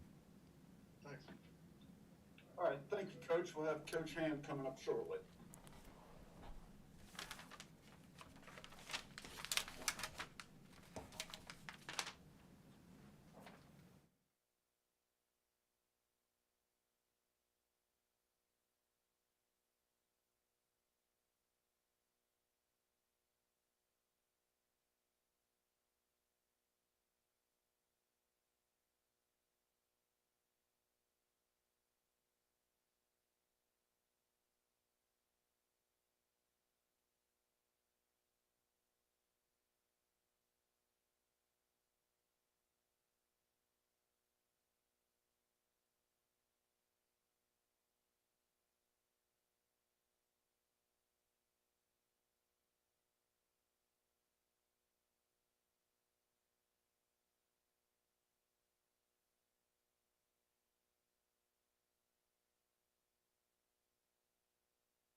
Hello, everybody. All right, we've got Coach Justin Hamilton. Ham, I don't know if you wanted to just go to questions or if you had something off the top. Yeah, I mean, I just off the top want to thank our players, the coaches, the medical staff, everybody involved in giving us a season this year.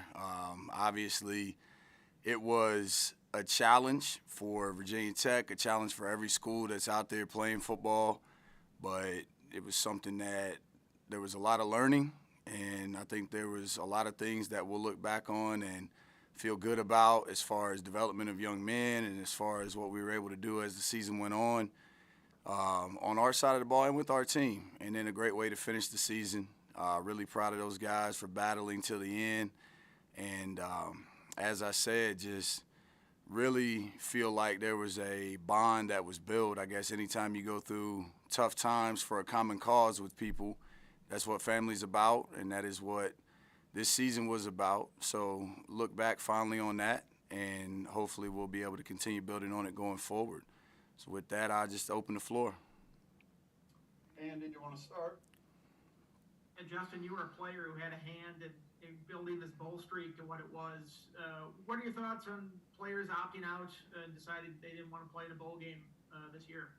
My thought was I was going to support whatever the players chose. I think it's the right thing that the players got to decide, because as tough as we've all had it, they had it the most tough throughout the entire season. And I think that it was good that they had the opportunity to discuss it and they had some time to think about it. And if that's the decision that they arrived at, then I support it. And I also think that this is not going to be a traditional bowl season. They wouldn't have gotten the festivities and the time or family or the typical things that come with a bowl experience. So, as I said, I support the decision that they chose, and I feel like they earned the right to make that decision, whichever way they went. Then flipping over to signing day, I'm looking at the signing list, and there's just tons and tons of defensive backs in the class. Is that your bias as a defensive back yourself, somebody coaching there, or is that a real need that you felt that you had to hammer this year? I think if we didn't learn anything else about our defense this year, it's that we have to have available people in the back end. And that was something that this year, or really going into this year, we put a premium on. We've got some guys that are either finishing their careers or towards that, and then we have some young guys that are coming up, so it was important to continue to provide that room or those rooms with some depth. We also play with 5 of them on the field in our base defense, so you want to get as many as you can that have ability as far as the way the game's played in space, and then some you take with the mindset of knowing that as they grow, as they develop physically, and as they get older, they may grow into another position. So it was important to have some variety, and it was also important to have guys that you've seen that are playing in space, you've seen them compete, and you've seen them cover. Where do you anticipate some of those guys starting out position-wise? I know it plays out over time with how they grow and stuff like that, but do you have spots in mind for them to starting out here? Not really. You know, one of the things that when you take some of these kids, obviously when we have a break here, when we come back, see how things shake out and what we have on our roster, the first step to me is us as coaches going through and looking at each player that's already on our team and answering the question, what can they do? We don't, to me, it does us no good to talk about what any player can't do. We need to know what they can do, and we need to distribute those names across the board. And then as we look at the new guys, take a look at them and say, what can they do? And then I think you fill it in, you give them a starting point, and then in training in the offseason and spring ball, they have an opportunity to do a lot of different things. And I think that it's important that we give those guys the opportunity to begin where they are most naturally suited. And then over time, you've got to create, develop, and present roles for guys, particularly now where this age in football, with all the different things that are out there for guys that, you know, if they don't feel like they're a part of a program here or somewhere else, then there's ways that they can go to other places. I think it's important that you create roles for people and you give them opportunities to do things they do well. So we'll start at a point and give guys an opportunity to do what we feel like or what they feel like they do best. And then from there, we'll see what they naturally do best and put them in those spots. Thank you. Mike Barber. Yeah, Justin, I'm curious. You had such an unusual kind of first year with not having spring ball. And I know you're not a guy who's looking for excuses, but I'm curious if you could maybe summarize the impact of being a first-time coordinator and not getting spring and a normal fall and a normal roster to kind of put your stuff in. And on top of that, following up Bud Foster. So basically, it was just like how you draw it up, like exactly what you want. No, I think, I own every bit of our performance. There are no excuses. There's no blaming, no complaining. What I look back at and see is that spring is a really important time. We all know that, but it's such an important time for your players to bond and develop with their coaches and each other. And then it's a time, as Andy was just talking or alluding to his question, that you get a chance to experiment with what guys can do, not with so much your X's and O's, but what guys can do. You get to put them in different spots so you get a feel for it, and we missed out on that.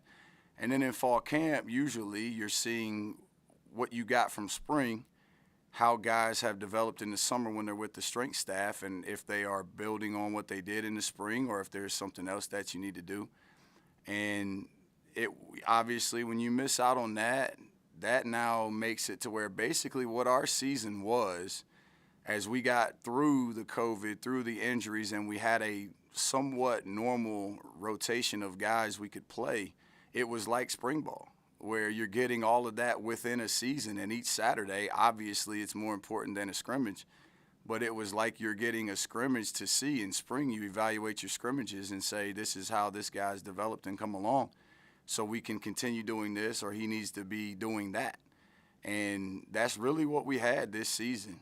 And we eventually settled in on, we know what these guys can do, and we've got to be able to put them in those spots. The difficult thing is week to week, it's a different challenge with whatever type of offense you're playing or with who the offense, their feature players are, where they're trying to get the ball. So it was, I've said this before, but it was the most challenging experience that I've ever had as a worker or as an adult, short of a tragedy. And I think we learned a lot about ourselves. We learned a lot about our guys. And then by the end of the year, I think we played our best ball the last game of the season, which is encouraging. That doesn't cover up for the other things that happened throughout the season. They are what they are. And, again, I own all of that. But guys improved. They bought in. We've developed, I believe, a little bit of a culture on the defensive side of the ball. And the greatest thing was that at the end, last game of the year, guys played hard for each other. I'm curious, a couple of the guys mentioned the reads being a little more complicated, the gap fits being a little more complicated. Obviously, they, in time, picked it up. Looking back, and it's always easy to look back, do you wish you had put some of that stuff in, I guess, slower because of how disjointed the year was? Or looking back, was that the right thing to do because now you are kind of where you are? I think with hindsight being 2020, you could always second guess it. I mean, I think there's elements of that. The complexity piece of it, I think, is really, and those guys, we've talked about it privately or individually. It wasn't so much complex as it was just different than what they'd done in the past. And once they learned it, the last 2-3 games of the season, there wasn't any difference. And in Miami also, the game where we played pretty well, I felt like, it was just new. And had we had a spring ball, had we had a fall camp, those things probably wouldn't have seemed so complex. In fact, a couple of those guys that I talked to, they were like, yeah, this is easier. This is not more complex. This is easier than what we were doing in some ways. So there's elements of that. But the other part of it is with what we needed to be able to do based on what our D linemen did well, based on what our linebackers did well, and our secondary, we couldn't do the things that we've done here in the past as much. We had to be able to try to blend it all and tie it all together. And when you do that, there's inevitably going to be people that have to do things that it's either somewhat new to them or that they haven't done, or else you're going to not have a coordinated defense. And I just was watching before I came in here to do this, cut-ups from the season and looking back at things. And there's going to be a really hard look in the mirror at me personally, at looking at myself of, if I was given every one of the variables all over again, what would I have done? And I like to believe I'm my own harshest critic, and I'm going to be very critical of myself, and hopefully we'll be able to use that going forward. And if we can do that and it helps our kids and it makes our team better, then this year has value. Norm? Hey, Justin. Justice has made it clear that he has no interest in coming back for his 35th year eligibility, having you guys outfitted with a walker or a cane. But I was wondering about Rayshard and Jared, if those are guys that have expressed interest in coming back, and I know it's ultimately their decision, but maybe if there are guys that you might even lobby to try to get them back. Well, I mean, there will definitely be lobbying for those two. I want those two on my team, whatever my team is, whether it's football or whether it's selling ice cream. I want those guys on my team. But for them, they're both ready to relax, enjoy their family, and take some time. And I think that that's exactly what they need. That's exactly what they deserve and what they should do. And when you have time to make that decision, time to talk it over with your family, time to step away from it, then you make a clear decision. And for both of them, they know that the arms are wide open if they want to come back.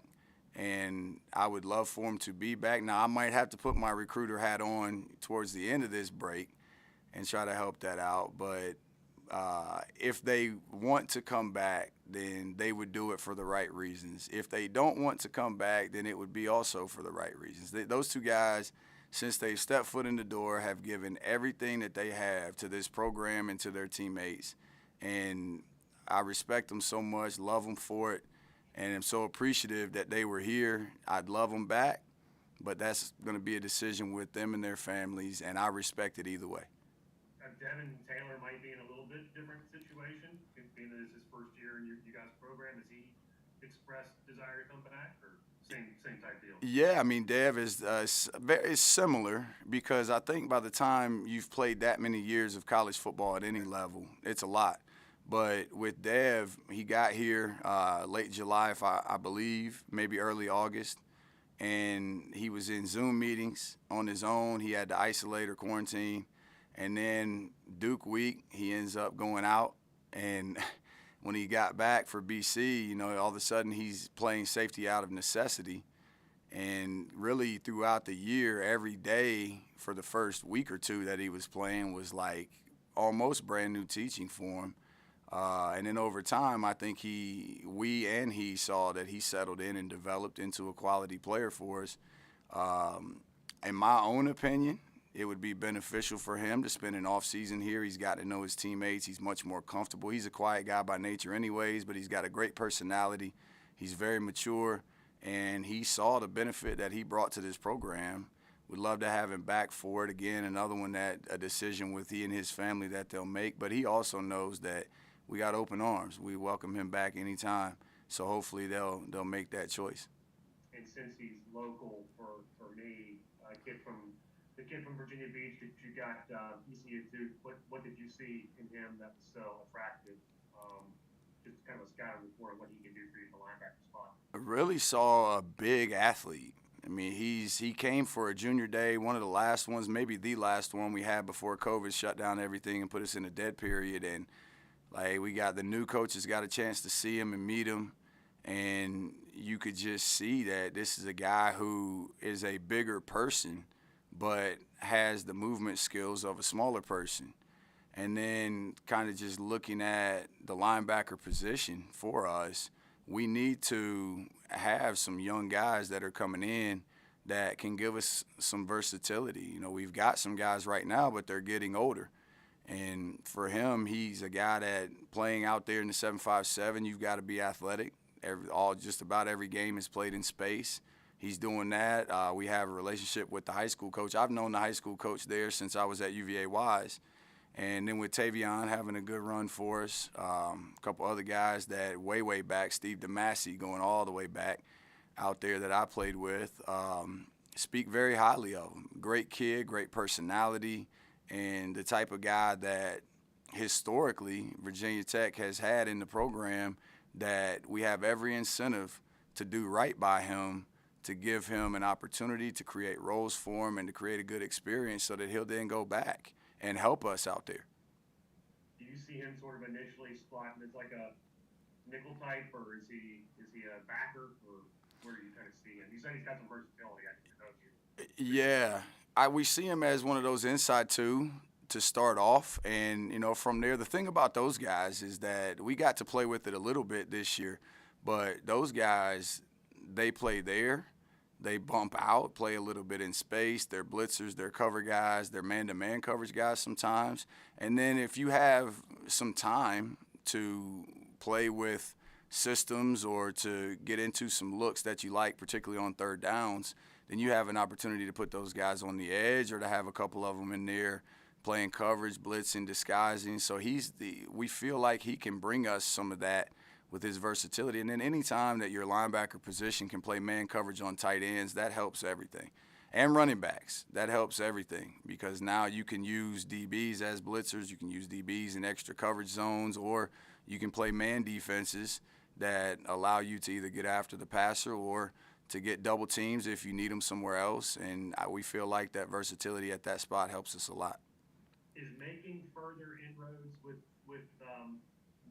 coaches in the 757 a goal for you guys, a recruiting goal? Look, COVID creates issues for everybody. You can't go see these guys. I get it. Does that kind of bump up on the agenda when you guys can finally get out and go see some people to maybe try to visit some of those guys and get to know them a little bit more? I know you know some of those guys from your past and lives, but I just didn't know if that was something you wanted to further establish. Yeah, I think that's the intention across the whole state. I know before COVID shut us down, Coach Fuente had a plan for us to hit every school in Virginia, have all the coaches spend time in Virginia to get out there and go do that. And then obviously we want to win the state, and the state has become much more populated with schools coming in since when I played. I know there were some, but a lot more now. And the most important thing we can do is do right by the ones we have on our roster. If we help them go from young men to grown men, we help them get degrees, we give them a good experience, and we equip them for what they need on the field, in the classroom, and socially. And then they go back, they do the best job. They go back and talk about their experience, and they are probably more impactful in recruiting their peers than we are. So if we can do that, along with the coaches that are out there continuing to build those relationships, to keep it transparent, to be open and honest, and to understand with any coaches, not just in Virginia, but there's always coaches that are going to want you to take guys that you're not sure you can take, whether it be numbers, whether it be this or that. And then with us, that we may look at a lot, and a coach may have a guy that you see, and for whatever reason, it doesn't turn out the way that you or they would like it. And you got to be open and honest about that. I think that's really important, and that's something that's important to all of us. We understand how important it is to recruit this state, to get the best ones here, and then to treat them really well and to do well by them so that they'll go and help us. Amen. Mike Knisley. Yeah, Justin, I wanted to ask you about some different guys. First, Justin Fuente said Devon Diablo is not coming back. He gave kind of a touching kind of tribute to what he's brought. What is to you? What has Devon meant, and what has he meant to this defense? Oh man, I mean, Devon Diablo, if he's not the best human being I've ever met in my life, he's in a category of like 3. He's one of the best people that if you meet him, he'll be one of the best people you ever meet in your life. He worked a couple summers ago at the rec center out in Christiansburg as a part of a curriculum for him with his school. And the guys out there that talked about how he worked, like it was what they said about him was what we see every day, but it's awesome to know that that's who he is everywhere and the way he took on that job. He was a coach on the field. He was the example for the other players, young and old, to follow with his work ethic, with his unselfishness, with how quickly he learned things, with his communication, with doing anything that was asked of him to the best of his ability. And if he didn't do it well, he'd be the guy after practice that would be working until he did it well. And he did that every day that I was around him.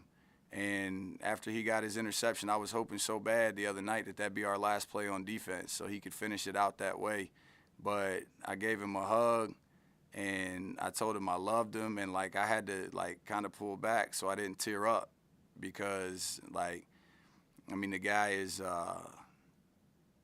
is everything you want as a player and as a human being, and he trusted us too.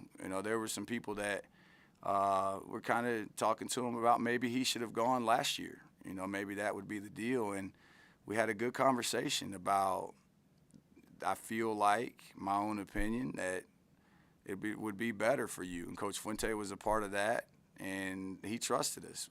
And we meant that. And I think that he's put himself in a better position.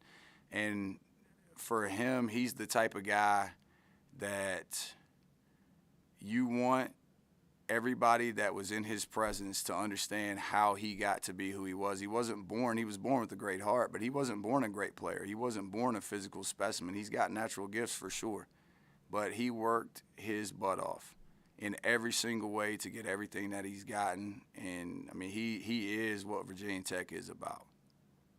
And then a guy I asked about throughout the year and just could never get healthy with Jermaine Waller. How tough was this year on him? Physically, I guess had multiple injuries, was kind of dealing with, got on the field, had to come off twice. What did he go through this year? And do you feel like he'll be able to kind of get past it here in the next couple of months and, be full go for next year in the spring? Jermaine Waller's a warrior. He's a warrior. I knew in 2018 when we played at Pitt, Jermaine Waller had to play some, and when he went in the game, Pitt was going right at him. And it didn't turn out too well. Most of the times they went at him, and I know in talking to him after that game, he was rock solid. Some people, that can ruin him for a career, especially at that position. And he was the same guy as if he would have been if he got 3 or 4 picks in that game.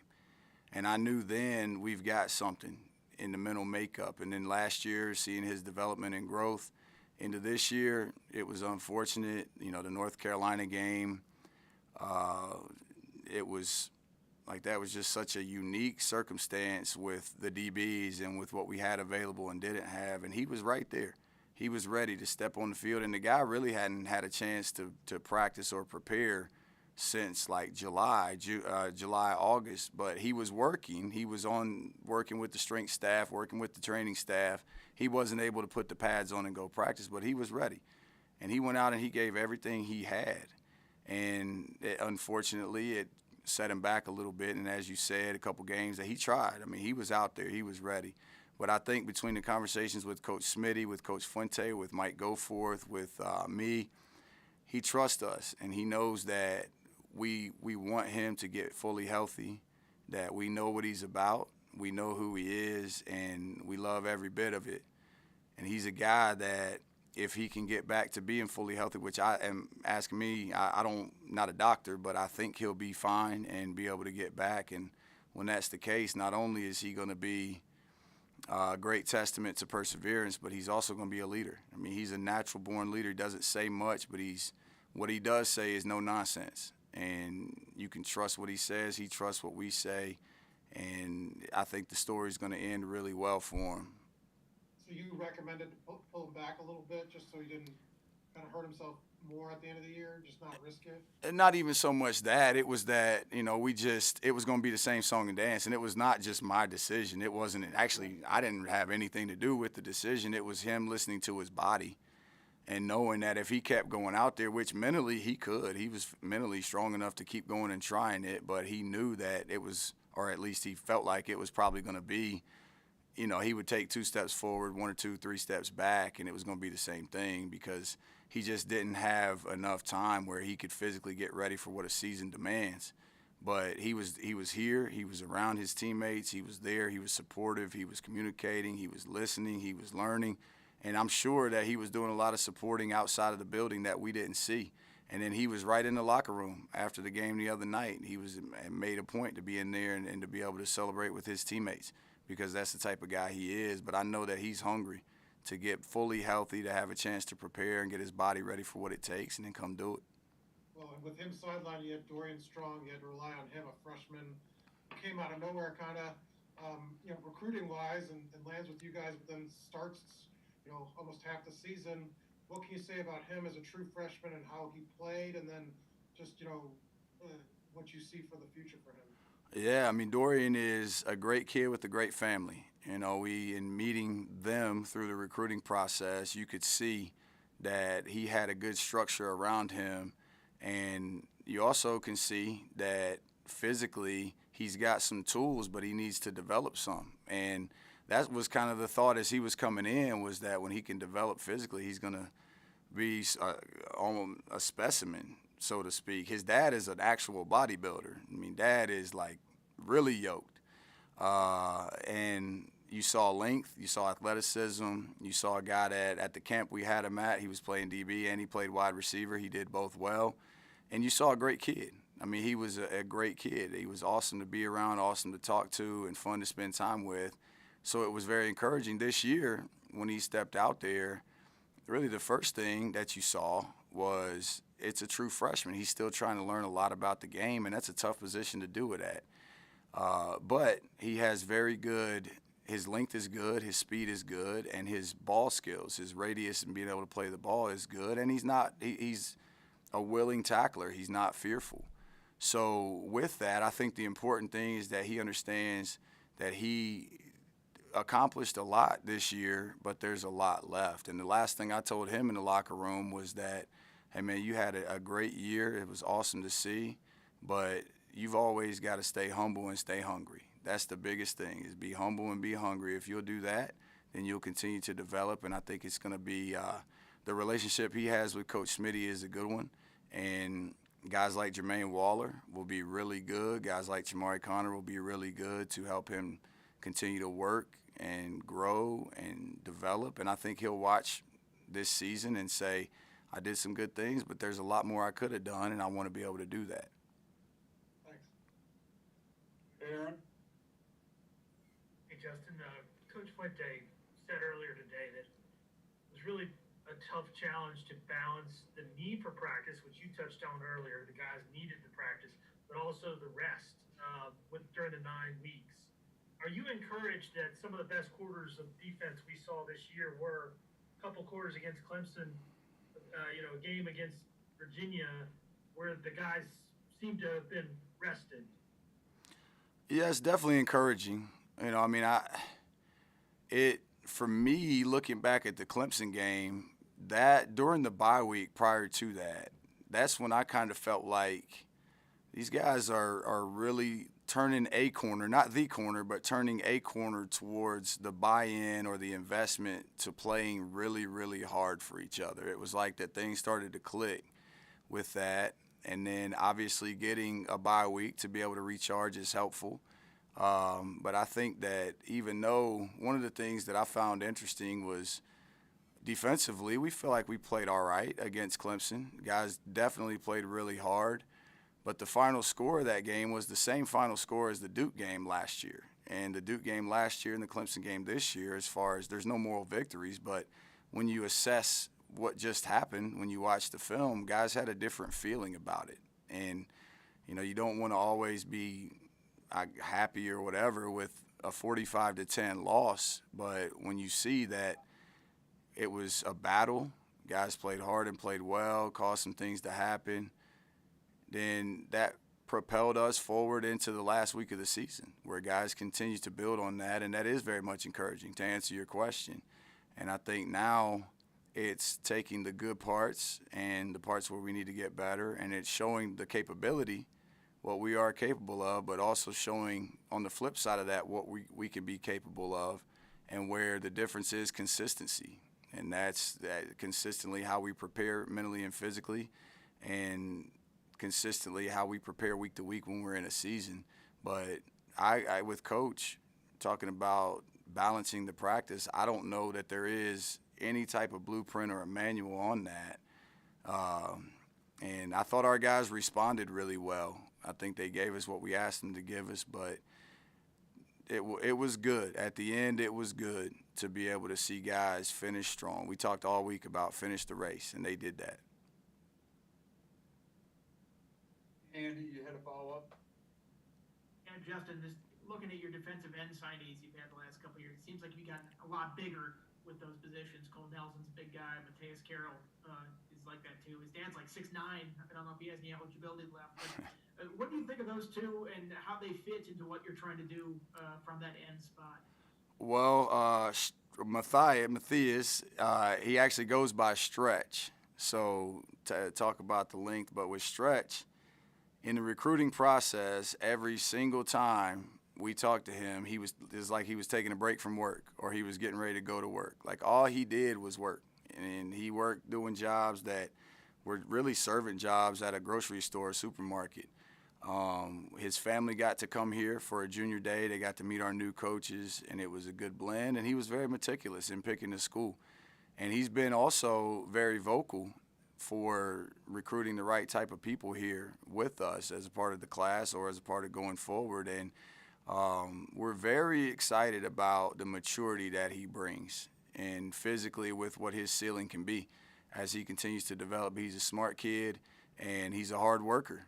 And he all he wants to do is come and go to work. And Cole, it was very similar. I mean, in talking with him, when I first really became, obviously the film, watching Cole, but when I first really became attracted to Cole was talking about his mom. His mom worked to put herself through school. And then she basically is self-made in every way with what she's become. So he's seen that. And he talked about how that's an example for him in the way he wants to live his life and what he wants to do and what college is about for him. And to hear young people talk like that, you know that it's the right type of people, and you know that that's the mindset that you want in your program. And then with those guys, obviously the physical capacity that they have with their size and their length. And you just see, I mean, the type of year Amari Barno had this year is indication that length is good. Length helps you get off blocks. Length helps you affect the plays. You cover more space, and you're able, if you can multiply the number of guys you have with that type of length, then you're able to cover more ground and defend more areas with obviously the same amount of people. So that's been a point of emphasis, and we are excited about both those guys. Andrew? Hey, Coach, you're from Dickinson County, so I guess getting Jaden Keller, I mean, it's kind of like getting one in your own backyard. What's it like to get a guy like Jaden on your defense? Well, we can have interesting conversations about State Street or about Billy Jack's tattoo or Bristol Motor Speedway, like different things that I know that he knows, so that's been good. But from down there, his high school coach, known him for a while, and had some guys from that high school that I coached at UVA Wise and understand the makeup of those guys. Then Coach Lechtenberg did a good job with them. And then the kid, he came up, another one that came up with his mom for a visit back, I can't remember which junior day it was, but another one that's an awesome kid. All he wants to do is go to work, and he's got a good physical capacity. I mean, there was a video of him from the Arby's Classic down there in the dunk contest that was impressive. Watching him run with the ball is impressive, and then watching him on defense is impressive. So he's a guy we really liked his natural ability and loved his willingness to compete, the type of program pedigree that he has, and, you know, one of those guys that you get him here and see what he does well, and you start to build a position or a role around that and carve a niche for himself. I guess a follow-up question off of that, too, is what do you think of his hit ability? I know the first game of the year, like, he had a completely clean hit, knocked the kid's helmet off at Dobbins Bennett. I'm guessing y'all have seen that play. Are y'all excited about the hit power he's got? And I'm guessing you probably talked to him about Powell's, too. Yeah, Pals, I forgot about that. I can't believe I did. That's shame on me. But, yeah, I mean, explosion, when you see kids that are explosive on film, like for me, when you're evaluating defensive prospects, everybody's going to have good plays on their highlights. You know, you need to see, are they accelerating through angles that they have? Are they getting their body on people when they tackle them? Are they hesitant? Are they grabbing a body part and holding on? And with him, you see that explosive capability. And I think that on that play we did see, but in every way, he's a quick decision maker when the ball's in his hands too, which is encouraging. So for him, we're excited to get to work with him. It's very exciting.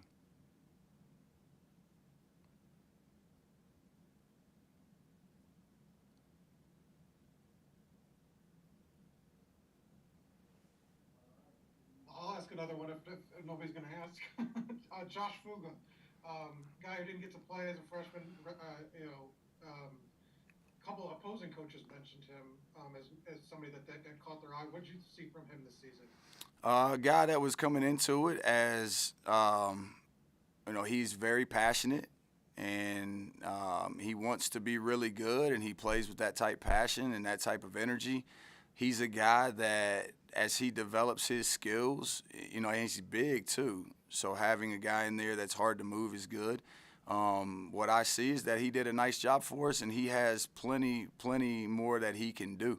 You know, we'd like to see him continue to develop his twitch and his explosion, his ability to fight off of blocks. But he's a guy that, you know, when you see him around his teammates, he wants to be really good. He wants them to be really good. He's very smart. He's making all kinds of calls and talking to them up there up front. So that's a plus. But he's a guy that he wants to do the work, and he enjoys that part. So I'm excited to see where that work takes him. And Amari Barno had less than 2 months before getting thrown in there at defensive end, and then is one of your most effective pass rushers. Are you surprised that he got it that quickly and was able to be that effective? I mean, with just such little prep time at defensive end? I don't know that surprised would be the word. I think we could tell. We saw last year. I know in bowl practice last year, he was playing linebacker, and he chased down a quarterback run, and I was kind of looking around with bug eyes to see did anybody else just see that. And the person I see is Coach Fuente with the same bug eyes I had, looking around as if to say, did anybody just see that? So we knew he had that type of physical ability. I didn't know whether or not he would be as productive as he was this year that quick, but as he started to come along, you could tell that he was in the right spot for himself and that he was coming into his own. And the thing about him is that he played like he was a warrior too. I mean, he played through nothing major, but he was just at that position. It was a new toll on his body physically, and he played through it, and he was always there, always ready. Like, unbelievable to see. Looking forward to see him continue to come into his own and develop at that spot. And one last one for me. The linebackers behind Ashby, you know, with Dax and Allen, was it tough for them this season? They seem to have a lot of ups and downs. I mean, Allen missed a couple games. Kind of rotate them a little bit. Just how you handled those other guys and how you felt they did this season. The other guys, as in Allen and Dax, or yeah, Allen and Dax. Well, you know, I think that they did a good job this season, and they developed as the year went on. They steadily improved, and in Allen's case, you know, it was for him. I mean, there's a lot of things going on with him. You know, he had a child born, so there was that, and he was in a spot where he was doing things that he had done really well, and then he would have a time where he'd be out for a little bit. Dax was playing the Will and the Mike spot, and Rook was steady, but Rook was playing a lot of snaps, and then throughout the week we were trying to get him the reps he needed, but also get him the rest he needed. So I think, my personal opinion is those guys did a really good job. As the year went along, they settled in to their roles and their jobs, and we made it a point of emphasis to try to take things and take them off of their plates rather than put them on their plates. And, you know, in Dax and Allen's case, they both were playing a good amount of special teams, and Rook ended up playing a good amount of special teams also. So there was a lot going for them, and in the case of Rook, he's a coach on the field. Dax is a coach on the field, and Allen spent a lot of extra time meeting and learning because he wants to become a coach on the field, and he developed a lot mentally also. So the work that they put in was encouraging to see, and their production increasing over the course of the year was also encouraging to see. Did you give Allen any tips on parenting? You just had a newborn as well. He and I have talked a lot about parenting. I told him, get sleep when you can. And I think he's understanding. He knew he's got younger siblings, so he knew a little bit. But I told him it's a little bit different when, at the end of the day, you can't give the child back to its rightful owner when you are the rightful owner. And he's learning that. But I know that it's been awesome to see him into that role because he's super proud of it and he wants to be a great dad, which I think is awesome. All right, Coach. Thank you very much. Thanks, everybody. Appreciate your time today. Appreciate it, gentlemen.